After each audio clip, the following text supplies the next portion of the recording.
মণিপুরীদের বৃহৎ ধর্মীয় উৎসব এবং সাংস্কৃতিক উৎসব রাস। সেই রাসে দেশ-বিদেশের নানা প্রান্তের লাখো ভক্ত দর্শনার্থীর আগমন ঘটে। সেই রাসের কিছু খণ্ডাংশ আপনাদের সাথে শেয়ার করব।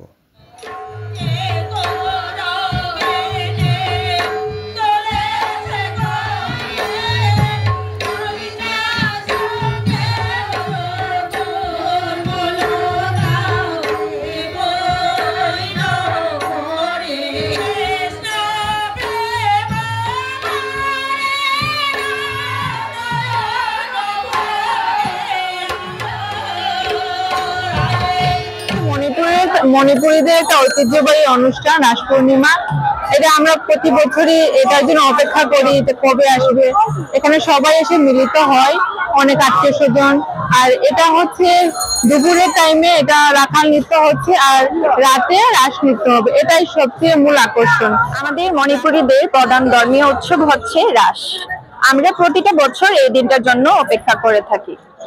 পরিবার পরিজন আত্মীয় স্বজন যারাই আছেন এই অনুষ্ঠানে যোগ দেবার চেষ্টা করেন, যদিও সবাই আসতে পারেন না।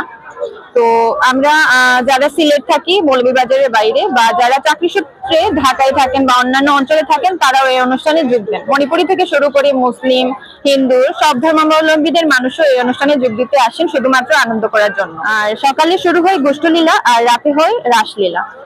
পুরো একটা দিনের এই অনুষ্ঠানে আমরা সবাই মিলে আনন্দ আয়োজন যা কিছুই হয় সব মিলে আর কি আমরা অনেক আনন্দ উৎসব করি।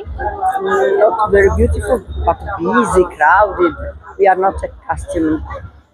So I think we will come back again, because maybe we can come to as a retired people to live here. But a lot of in Bangladesh people is in Italy, in Padua, working as sell vegetables. They sell a lot of them, and we appreciate them very much. তো আমরা হচ্ছে চট্টগ্রাম বিশ্ববিদ্যালয় থেকে নাট্যকলা বিভাগ থেকে এসেছি দেখার জন্য, শেখার জন্য রাস নৃত্য, রাখাল নৃত্য, এগুলো ইনভেস্টিগেশনের জন্য, শেখার জন্য, নেক্সট প্রজন্মকে দেখানোর জন্য, শেখানোর জন্য যে আসলে কি ঘটছে, এখানে কি হচ্ছে সবকিছু। তো আমরা তো আর সবকিছু জানি না, অজানা তো অনেক কিছু আছে। তো সেগুলো শেখার জন্য, জানার জন্য এসেছি। আমাদের ডিপার্টমেন্ট রিলেটেড, আমাদের কোর্স রিলেটেড এই নৃত্যগুলা। আমার খুবই ভালো লাগছে। দীর্ঘ 15 দিন যাবৎ আমরা প্র্যাকটিস করেছি, এই দিনটার জন্য অপেক্ষা করেছি। আজকে আমার আত্মীয় স্বজনরা সবাই এসে আমার খুব ভালো লাগছে।